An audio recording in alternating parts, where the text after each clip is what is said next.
विभिन्न नियम कायदे कानून लागू होने के बावजूद, विभिन्न प्रतिबंध लगाने के बावजूद देश की राजधानी दिल्ली के लोग यमुना नदी को प्रदूषित करने से बाज नहीं आ रहे हैं और इसका मैं आपको जीता जागता उदाहरण दिखा रहा हूं।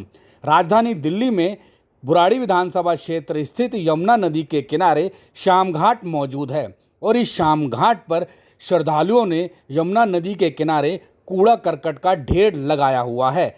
आप वीडियो में देख रहे हैं कि कितना कूड़ा करकट ठीक यमुना नदी के किनारे पड़ा हुआ है और यह मशहूर शाम घाट है। यहाँ पर विभिन्न श्रद्धालु आते हैं। प्रतिदिन सैकड़ों श्रद्धालुओं का आना होता है। वह यमुना नदी में आकर डुबकी लगाते हैं, लेकिन साथ ही साथ यमुना नदी को प्रदूषित करने से भी बाज नहीं आते हैं। यमुना नदी के किनारे आप देख रहे हैं कितना कूड़े का ढेर लगाया हुआ है।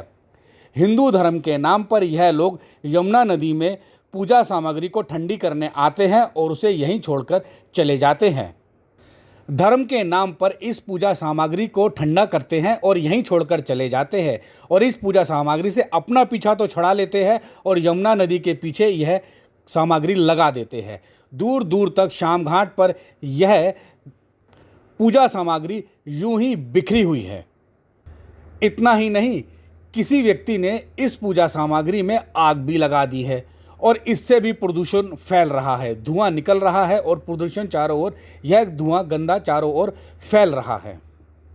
नेशनल ग्रीन ट्रिब्यून ने यमुना नदी के किनारे पूजा सामग्री फेंकने पर पूरी तरह से प्रतिबंध लगाया हुआ है। वहीं दिल्ली सरकार ने भी इसके लिए कई नियम कायदे कानून घोषित किए हुए हैं, परंतु इसके बावजूद दिल्ली के लोग बाज नहीं आ रहे हैं और यमुना नदी को लगातार प्रदूषित कर रहे हैं।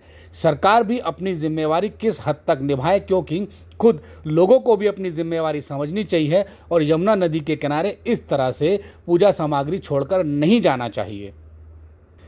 इस समय शाम घाट पर जो यह सामग्री पड़ी है, यह सिर्फ 15 दिनों के भीतर ही इकट्ठा हुई है, क्योंकि इससे पहले यमुना नदी में अथाह पानी था और यह पूजा सामग्री नहीं थी। अभी पानी को उतरे हुए सिर्फ 15 दिन ही हुए हैं और 15 दिन के भीतर श्रद्धालुओं ने इतना कूड़ा करकट यहाँ छोड़ दिया है।